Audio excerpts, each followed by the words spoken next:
But a very, very simplified way for me to look at my own addiction, at least to alcohol, or any sort of micro addictions I've had in sobriety, is compulsively not wanting to feel. I feel good, I feel bad. I don't want to feel, I feel uncomfortable. I feel anxious as fuck. I don't know how to be this anxious in life. In fact, that's why I was at threat in early sobriety to drink, to relapse, because I felt so uncomfortable in my skin. So it became a priority for me to learn how to feel comfortable in my skin. How can I calm my anxiety down? How can I calm my emotions down? How can I get through this day, this hour, this minute? How can I continue? What do I have to do to be sober today? What do I have to do to not drink today? What's up, Courageous Bestie? Welcome to the Sobriety Bestie podcast. I am Kirsten, and I am so glad you are here today. I'm going to tell you the sentence that liberated me, that freed me, that really unlocked an entire new possibility in life for me when I was in early sobriety.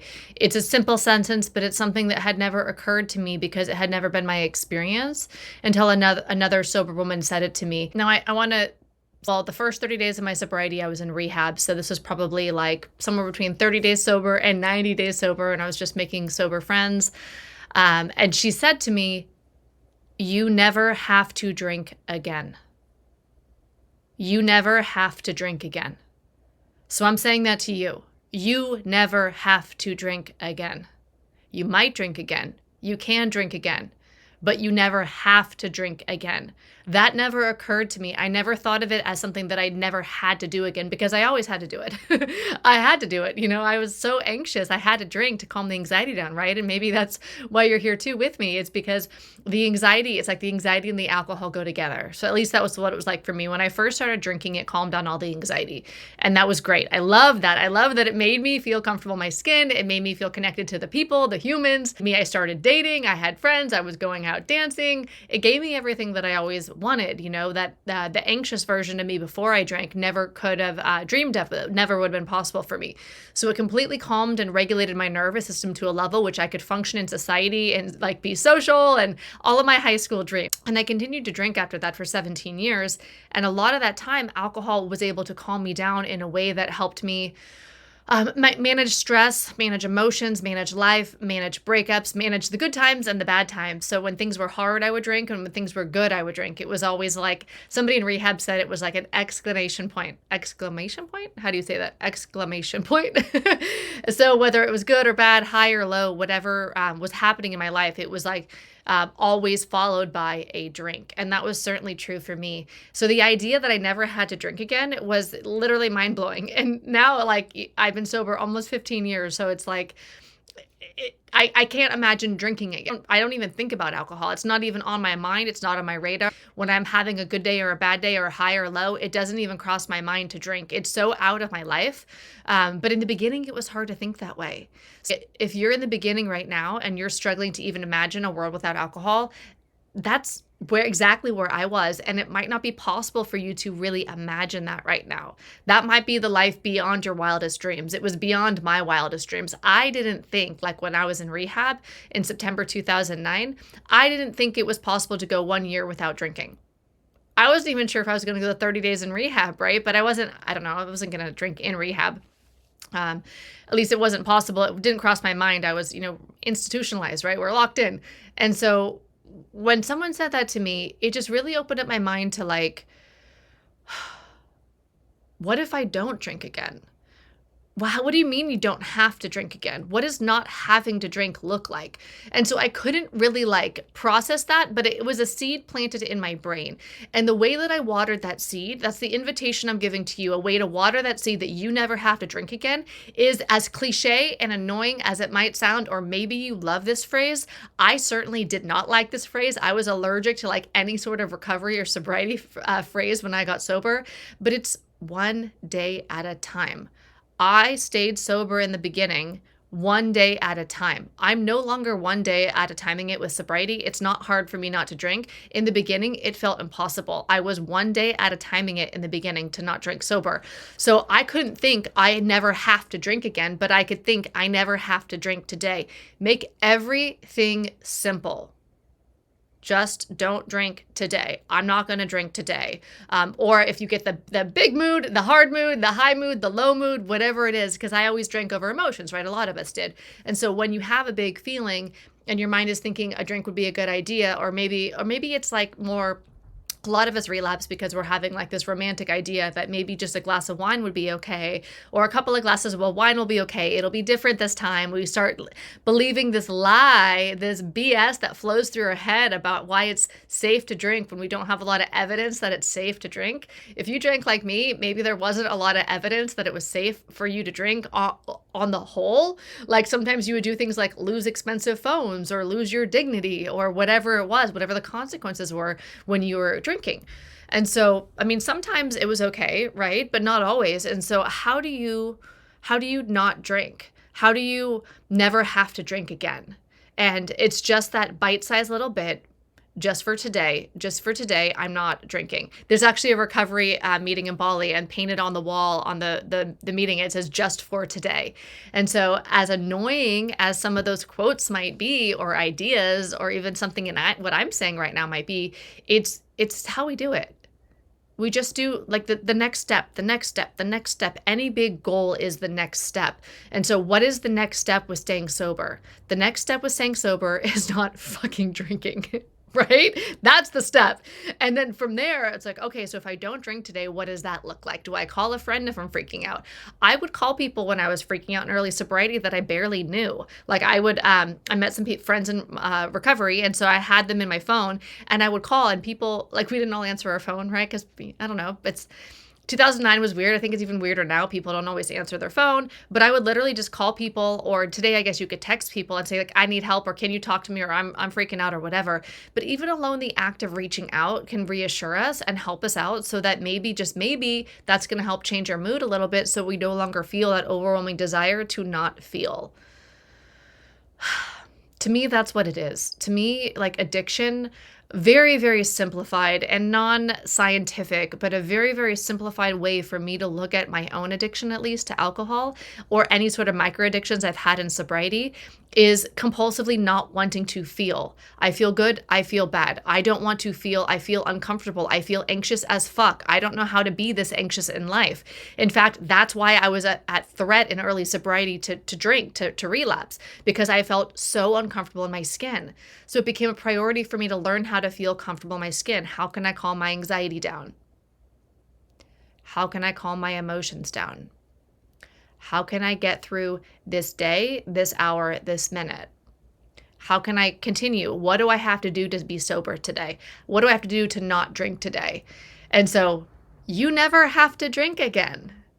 It's wild AF. Like literally, the woman who told me you never have to drink again, she told me that in the fall/winter of 2009, because I got sober September 29th, 2009.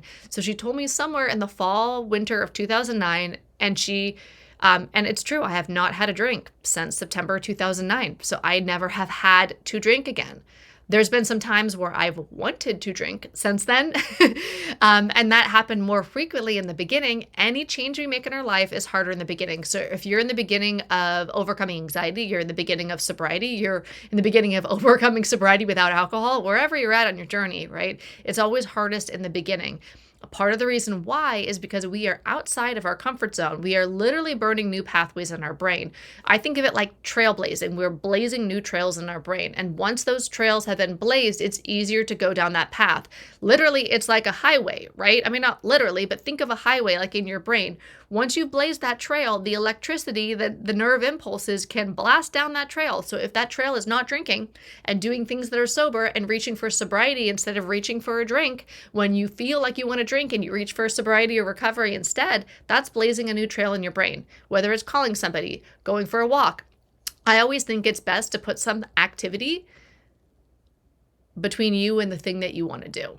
If you're feeling impulsive, and a lot of the relapsing comes from being impulsive, right? A lot of the drinking when we don't want to, the addiction stuff, part of it's from being impulsive. I'm simplifying things here, but we're just going to keep it really simple. Part of it's from being impulsive. We have this idea, this feeling that we don't want to feel, which is quite often what happens. Maybe it's around a breakup. Maybe it's around finances. Maybe it's around feeling unlovable or unworthy or whatever the feeling is, whatever the thought is. we don't know how to cope with that, or we feel uncomfortable with it. So we want to numb it out. So then our job, if we want to never have to drink again, is also learning how to live sober, learning how to live without using alcohol as our coping skill. For me, alcohol was my coping skill. That's what I coped with, alcohol. So there's a lot of different coping skills that you can learn in sobriety. And the only thing I'm going to give you right here as a takeaway, the simpler, the better. So we're going to keep it super simple today.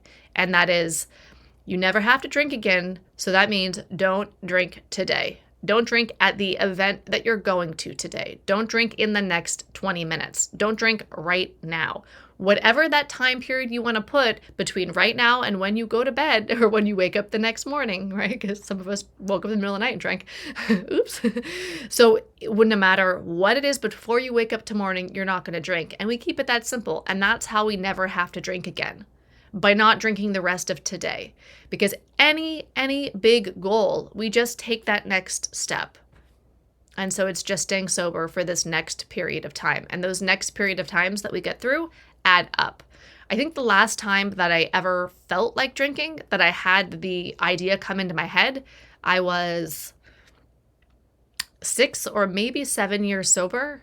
I don't remember. I remember where I was living. I was in Bali, and something major happened. It was really bad news that ended up not even being true. So sometimes like the emotions come and they're not even like full on reality, because more is revealed, right? And so I was having a big feeling. I was feeling devastated by something. And I opened up this cabinet where downstairs by the pool area, there was the different houses in Bali. We shared a pool. So I opened up a cabinet down there, and there was a bottle of tequila, and I looked at it and I was just like, oh my God, I could totally drink that. And then I was like, wait, what? I haven't had a thought like that in forever. I didn't have a desire to drink it. I had a desire to not be in the circumstance that I was feeling about, right? Which ended up not being true. But when I looked at it, I had the thought I should have a drink. And that's the last time. And so what? So that was when I was 6. Let's say it was when I was 7 years sober, but it might have been 6. If it was when I was 7 years sober, I'm almost 15. That was 8 years ago. I literally don't think about drinking ever. Like it's not a thing. It never comes into my mind. It came into my mind all the time in early sobriety, because I was still trailblazing new pathways in my brain in order to create that new life. So whatever the changes you're embarking on right now, if it's the change of never having to drink again, it's doing the work to blaze that new trail. And everything that you do today, instead of drinking, if that comes up as a thought, especially if you're in early sobriety, right, is everything that you're doing instead of drinking is starting to blaze that new trail. You have a new trail then of calling somebody, of going outside, of doing jumping jacks. I had a client one time who wanted to shift her unhealthy eating. And I was like, we'll still eat the thing, but just do 20 jumping jacks before you eat the thing. Like I gave her a very specific amount of jumping jacks to do. So you do the jumping jacks, and if you still want to eat the thing after you do the jumping jacks, eat the thing. But just put something before you and the activity that you're trying to break. This is how I quit smoking as well. I put an activity before me and the cigarettes, like visualizing, breathing fresh air, or the jumping jacks, or whatever. It's so much easier to add something to our life than to stop doing something. How do you stop doing something? It can be tricky, especially when the thoughts come. So instead of acting on that impulse, and here's the trick, alcohol damages. I say damages, but I hesitate when I say that, because I don't want to create like a negative feeling in you. But alcohol does damage our ability, our impulse control, our executive functioning, the part prefrontal cortex, some of our executive functioning in our brain. One of the things is our impulse control, our ability to control those impulses or to not act on them. So we are more compulsive when we are in active alcohol addiction and when we are in early sobriety, and that part of our brain is rebuilding. This is science. The longer that you stay sober, the more that your brain is going to rebuild itself. By not doing the thing, your brain is going to change in another way. So you get some of your executive functioning back. Now, it's not clear whether you get all of it back from what alcohol may have shrunk or like taken away, but you do naturally by doing nothing, by just not drinking, it is going to grow back. So your impulse control grows back. So a lot of us will relapse because of impulse control, right? We have the thought to drink and we just drink without really thinking about it. And next thing we know, we're drinking. So do what you can to not drink today. do the jumping jacks. You have a thought you want to drink, do a bunch of jumping jacks. I'm not saying jumping jacks is going to keep you sober.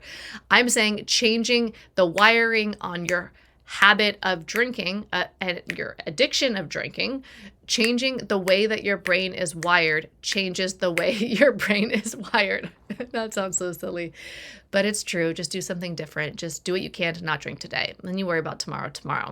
And eventually, it doesn't have to be like that anymore. Like I said, the thought of having a drink hasn't crossed my mind in a really long time. If you are excited about going on a journey to freedom and want some tools to help you with this never drinking again, you can come to sobrietybestie.com/roadmap and get my roadmap to freedom. There are 7 ways in there to conquer anxiety and to regain control over your life. They are super helpful and they can help you in early sobriety as well.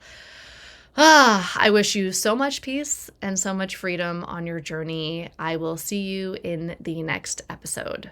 Bye. Thank you so much for watching. If you like this video, give it a thumbs up, like it, subscribe for more, and I'll see you in the next video. Have a beautiful day.